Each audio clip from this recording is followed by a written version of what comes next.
అందరికీ నమస్కారం. తెలుగు కథల సంపుటికి స్వాగతం. నేను చెప్పే కథలు కనుక మీకు నచ్చినట్లయితే తప్పకుండా లైక్ చేసి, షేర్ చేసి సబ్స్క్రైబ్ చేసుకోండి. పరోపకారి పాపన్న కథల్లో రాళ్ల వ్యాపారం. ఒకసారి పాపన్న 2-3 ఆమడల దూరాల గల తమ దూరపు బంధువులింటికి వెళ్ళాడు. అది భోజనాల వేళ. ఇంటాయన భోజనం ముందు కూర్చొని అయ్యో చచ్చా అనటము, బియ్యంలో రాళ్ళేరకుండా పూట పూట వండుతున్నది తన భార్యను తిట్టటము వాకిటి మెట్లెక్కుతున్న పాపన్న చెవులు పడింది. పాపన్నను చూడగానే బంధువులు అతనికి కూడా వడ్డన చేశారు. పాపన్న అన్నం తింటూ ముద్దకు పంటి కిందకి రాయి రావటం చూసి, బియ్యంలో ఇన్ని రాళ్ళేలా వస్తున్నాయమ్మా అని ఇంటావిడను అడిగాడు. ఏం చెప్పను నాయనా, ఈ మెట్ట ఊళ్ళలో వరి పండదుగా, కొట్టు బియ్యమే గతి.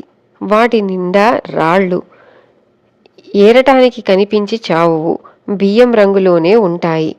ఒక్క బియ్యమేమిటి, అన్ని ధాన్యాలలోనూ జీలకర్రలోనూ కూడా రాళ్లే. ఏ రంగు సరుకులో ఆ రంగు రాళ్ళు అన్నది ఇంటావిడ.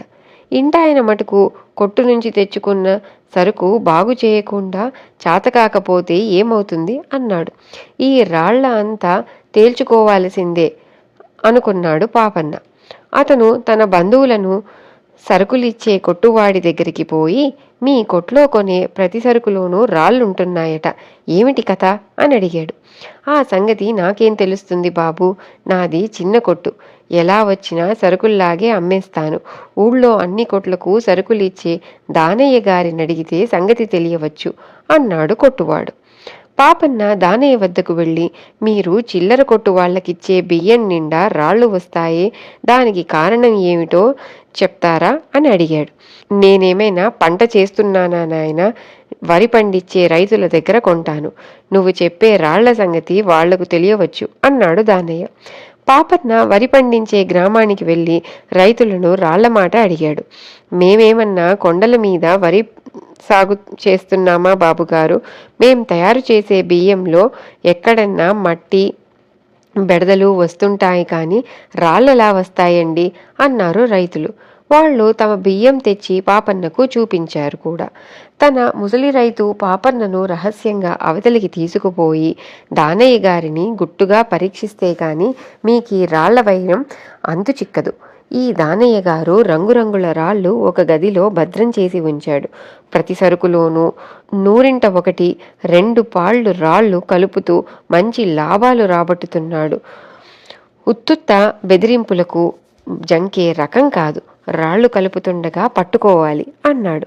ఆ ముసలి రైతు దానయ్య చేసే మోసం గురించి చాలా వివరాలు చెప్పాడు. దానయ్య తాను ఉండే ఇంటనే ఒక భాగంలో వ్యాపారం జరుపుతాడు. ఇంట్లో అందరూ పడుకున్నాక ఆయన ఒక ప్రత్యేకమైన గదిలో కూర్చుని అర్ధరాత్రి దాకా రాళ్ళు కలిపే పని సాగిస్తాడు. పాపన్న ఆ రాత్రి దానయ్య ఇంటివైపు వెళ్ళి ముసలి రైతు చెప్పిన గది కిటికీ పైకి ఎక్కి తలుపు సందులోంచి లోపల జరిగేదంతా గమనించాడు. దానయ్య రాళ్లు కొలిచి బస్తాకింత చొప్పున లెక్కగా బియ్యంలో కలుపుతున్నాడు. ఏమండోయ్ దానయ్య గారు, కలపకండి, జనం చచ్చిపోతారు, కాస్త తలుపు తెరవండి, ఇదేం పని అని పాపన్న పెద్దగా కేక పెట్టాడు. దానయ్య ఉలిక్కిపడి, ఓరిపిడుగా, దొంగతనానికి వచ్చావా అన్నాడు. దొంగతనానికి వస్తే మిమ్మల్ని పిలుస్తానటండి, తలుపు తెరవండి, మీతో ఒక ముఖ్యమైన సంగతి మాట్లాడాలని ఉంది అన్నాడు పాపన్న. దానయ్య ఒక్క క్షణం పాటు తటపటాయించి తలుపు తెరవకపోతే బయట ఉన్నవాడు కేకలు పెట్టి ఊరంతా లేపేస్తాడని భయపడి ఆయన తలుపు తెరిచి పాపన్నను చూసి, ఓహో మీరా, ఎవరో అనుకున్నాను, లోపలికి రండి అన్నాడు. తర్వాత దానయ్య పాపన్నతో, ఈ వ్యవహారంలో మీరేమీ జోక్యం కలిగించుకోకండి, ఇదొక వ్యాపార రహస్యం, మీకు ఈ విషయాలు తెలియవు.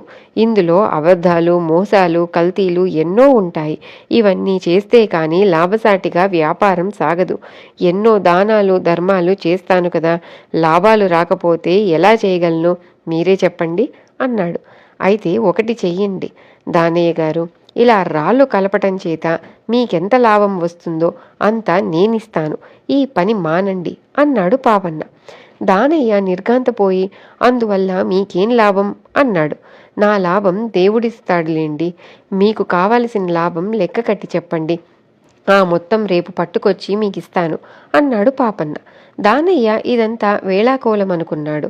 ఆయన పాపన్నతో 500 బస్తాల బియ్యం ఉన్నది, 50 బస్తాలకొక బస్తా రాళ్లు కలిపితే నాకు 10 బస్తాల బియ్యం ధర లాభం, అది ఇంత అవుతుంది అని చెప్పాడు. మర్నాడు పాపన్న తన దగ్గర ఉన్న డబ్బు లెక్క చూసుకొని కొంచెం కొరత అయితే ఎరిగిన వారి వద్ద చేయబదులు తీసుకొని ఆ సొమ్మంతా తీసుకుపోయి దానయ్యకిచ్చి, ఇందా మీ లాభం, జనానికి కాస్త మంచి సరుకులు అందేటట్టు చూస్తూ ఉండండి అని చెప్పి వెళ్ళిపోయాడు. వీడెవడో బంగారు పిచ్చుకలాగున్నాడు, వెర్రివాడు, వీడి డబ్బు ఎవరో ఒకరు కాజేసి తీరుతారు అనుకున్నాడు దానయ్య. కొన్నాళ్ళు గడిచాక పాపన్న మళ్ళీ ఆ గ్రామం వచ్చి బంధువులింట దిగి, ఇప్పుడు బియ్యం వగైరా మంచివి దొరుకుతున్నాయి కదా అని అడిగాడు. ఏం మంచి నాయనా, ఎందుకు అడుగుతావు, మా కష్టాలకు దరిదాపు లేనట్టుంది అన్నారు అతని బంధువులు. పాపన్న తిన్నగా దానయ్య ఇంటికి వెళ్ళాడు. కొత్తగా కోడల్ని కాపురానికి తీసుకువచ్చిన దానయ్య ఊళ్ళోని పెద్దలకు విందు చేస్తున్నాడు. ఆయన పాపన్నను చూసి దగ్గరకు వచ్చి పలకరించి, భోజనానికి లేవండి అన్నాడు. భోజనానికేం గాని మిమ్మల్ని ఒక్క విషయం అడగాలి అంటూ పాపన్న దానయ్యను యువతలకు పిలిచి, ఊళ్ళో వాళ్ళు ఇంకా బియ్యంలో రాళ్ళు వస్తున్నాయంటున్నారే, ఏం కారణమంటారు అని అడిగాడు. మీరెంత అమాయకులండి, మీ దగ్గర మాట ఇచ్చాక నేను మళ్ళీ అలాంటి పని చేస్తానా? కానీ నేను మానినంత మాత్రాన ఆ పాడు పని చిల్లర్ల కొట్టు వాళ్ళు మానవద్దటండి. వాళ్ళు కూడా లాభాలాస ఉంటుంది కదా, వాళ్ళందరి చేత కల్తీ పని మానిపించటం మన తరం కాదు కదా, బ్రహ్మతరం కూడా కాదు. అందుచేత ఈ గొడవ వదిలేయండి అన్నాడు దానయ్య. అలా అయితే మీరు చిల్లర కొట్ల వాళ్ళకి అమ్మటం మానేసి మీ సరుకంతా నాకే అమ్మండి, నేను అందరికీ పంచేస్తాను అన్నాడు పాపన్న. పాపన్న ఎంత మొండిగటమో తెలుసుకొని ఆశ్చర్యపడిన దానయ్య, ఆ సంగతి తరువాత చూస్తాం, ముందు భోజనానికి లేవండి అన్నాడు. అప్పటికి మొదటికి పంక్తి భోజనాలు అయిపోయాయి. మరి కొందరితో పాటు పాపన్న రెండో పంక్తికి కూర్చున్నాడు. అతను ముద్ద కలిపి నోట్లో పెట్టుకొని, బాబోయ్ చచ్చాను అంటూ అంకిళ్ళు నొక్కుకొని గోడకి చేరగిల పడ్డాడు.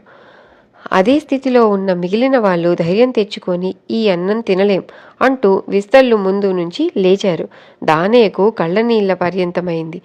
జరిగినదేమంటే, మొదటి వార్పు మంచి బియ్యమే వండారు, కానీ అన్నం చాలలేదు. వంటవాడు సామాన్లు కొట్టులోకి వెళ్ళి రాళ్లు కలిపిన బస్తా నుంచి బియ్యం తెచ్చి వండేశాడు. బియ్యంలో రాళ్లెందుకు వచ్చాయని ఆరా తీసిన బంధువులు వంటవాడు చెప్పిన కోటులోకి వెళ్ళి అక్కడ బియ్యం బస్తాలపై భాగాలలో రాళ్లు పోసి ఉండటము, ఆ గదిలోనే ఒక పక్కగా రంగురంగుల రాళ్లుండటము చూశారు. దానయ్య దొంగతనం అందరికీ తెలిసిపోయింది.